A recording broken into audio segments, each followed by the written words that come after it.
नमस्कार आप सबको स्वागत है मेरे चैनल तारा ट्यूटोरियल पर। आज हम डिस्कस करेंगे क्लास एलकेजी के सिलेबस के बारे में, है ना? सिलेबस एक्चुअली बेस होता है क्लास या स्कूल के हिसाब से, लेकिन मैं जो आपको सिलेबस बता रही हूँ एक जनरल सिलेबस है, ठीक है? इसमें कोई स्पेसिफिक नहीं है कि यही हम फॉलो करें, लेकिन ये ऐसे सिलेबस है जो आपको एटलीस्ट इतना तो करना ही चाहिए, है ना? Being a parent. स्कूल के तो अपने ही एक सिलेबस होते हैं, उनके लिमिटेशन होते हैं, बट एज अ पेरेंट आप ये सब फॉलो कर सकते हैं। तो देखिए, सबसे पहले है A to Z vocabulary recognition. ये बहुत ज़रूरी है। वोकैबुलरी रिकॉग्नाइजेशन मीन्स आपको लेटर पहचानना है एंड आपका वोकैबुलरी ज़्यादा से ज़्यादा होना चाहिए, है ना? नर्सरी क्लास में एटलीस्ट आपको 2 ऑब्जेक्ट पढ़ाया जाता है, जैसे A for Apple, A for ant. But LKG में आपको ज़्यादा से ज़्यादा एटलीस्ट 6 यहाँ पे मैंने आपको डिस्प्ले कर दिया है। आप इसके हिसाब से या स्कूल के टेक्स्ट बुक के हिसाब से आप बच्चों को वोकैबुलरी की तैयारी करा सकते हैं। एंड उसी तरह से आप हिंदी का भी करा सकते हैं। हिंदी में भी आपको वोकैबुलरी की ज़्यादा से ज़्यादा जानकारी होनी चाहिए, है ना? अक्षर क, ख, ग, घ से आने वाले ज़्यादा से ज़्यादा 6-7 ऑब्जेक्ट के आपको जानकारी होनी चाहिए, क्योंकि एलकेजी का यही टारगेट रहता है कि बच्चों को ज़्यादा से ज़्यादा ऑब्जेक्ट की जानकारी हो। फिर इसके बाद आपको आती है कि बच्चों को हम प्रैक्टिस कैसे कराएं, रिकॉग्नाइजेशन कैसे कराएं, बच्चों को पहचान कैसे कराएं। तो इसके प्रैक्टिस आपको बिल्कुल एकदम प्लेफुल मेथड से करना है। आप वॉल चार्ट का यूज़ कर सकते हैं, फ्लैश कार्ड का यूज़ कर सकते हैं और टेक्स्ट बुक का यूज़ कर सकते हैं।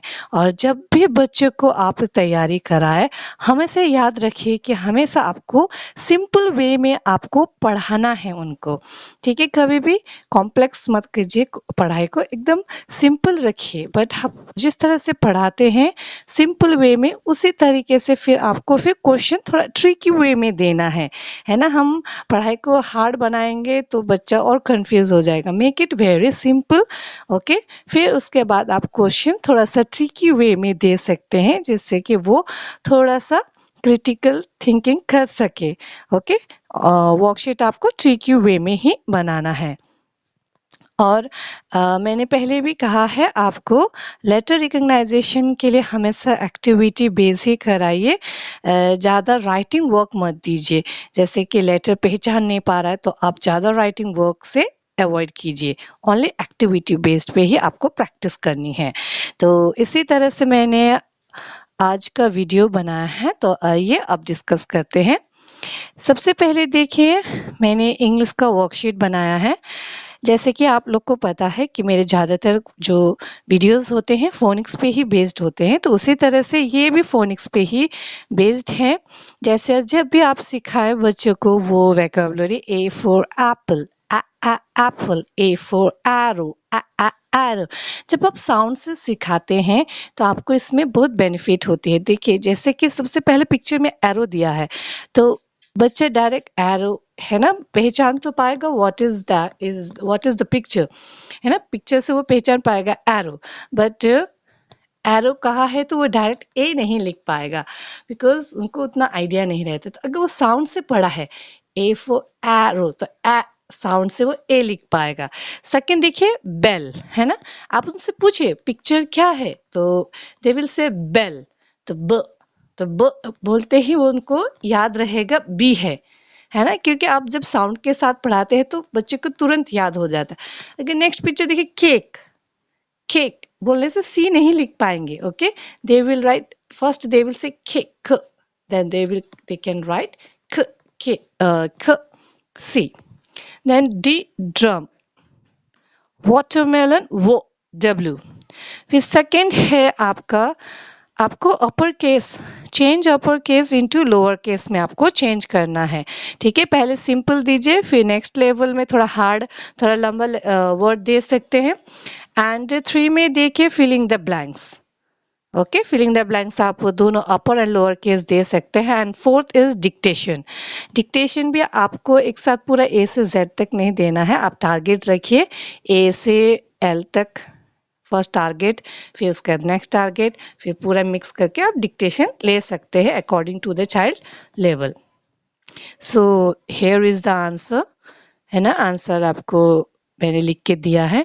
तो ये सब बेसिकली साउंड से ही है, ठीक है। तो आपको जो भी अगर साउंड आपको नहीं आती है तो आप मेरे प्रीवियस वीडियो को देख सकते हैं। अभी हम करेंगे नेक्स्ट इज हिंदी। देखिए, जितना इम्पोर्टेंट इंग्लिश है ना, हिंदी भी उतना ही इम्पोर्टेंट होते हैं बच्चों के लिए।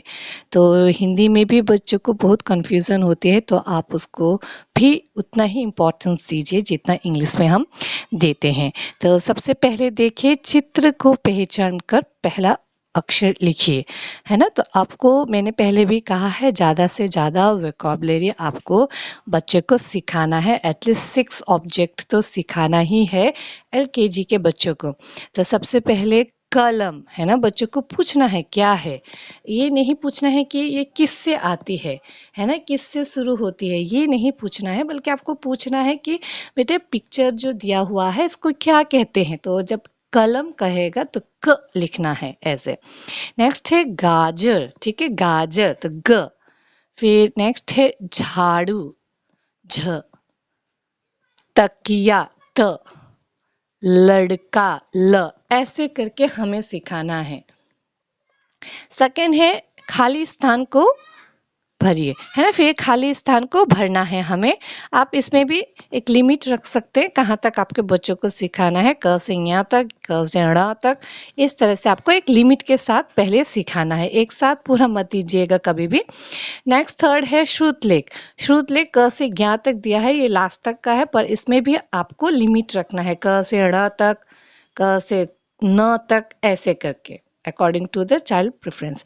फिर फोर्थ में आता है 2, 3, 4 अक्षरों के शब्द, है ना। फिर आखिरी में आपको ये at the end of the session आपको सिखाना है 2 अक्षर, 3 अक्षर, 4 अक्षर, है ना। इसके बाद आप UKG में ही आपको मात्रा का इंट्रोड्यूस होता है।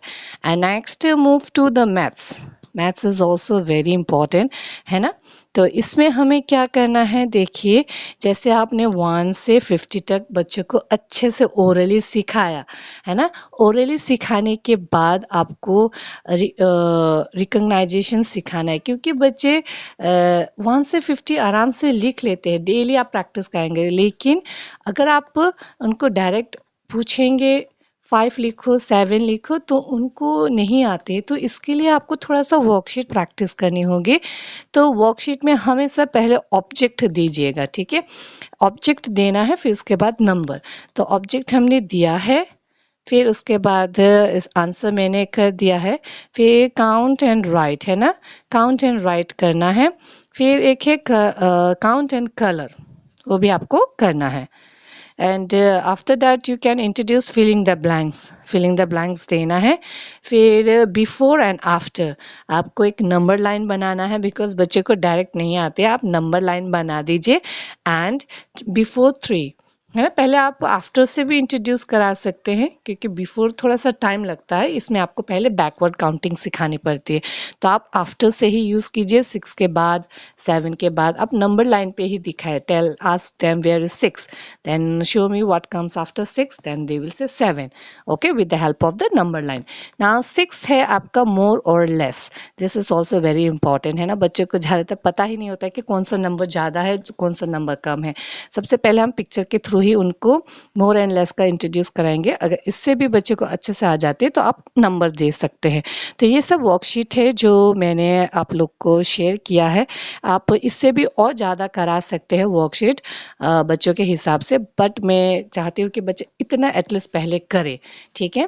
तो इतना वर्कशीट आप करेंगे तो I think it's enough for your children, for those who are in LKG. I hope you all like my this video, और मुझे आशा है कि आपको बहुत हेल्पफुल भी हुई होगी। अगर आपको मेरी वीडियो पसंद आए तो please do subscribe to my channel and don't forget to press the icon button for the further notification. Thank you.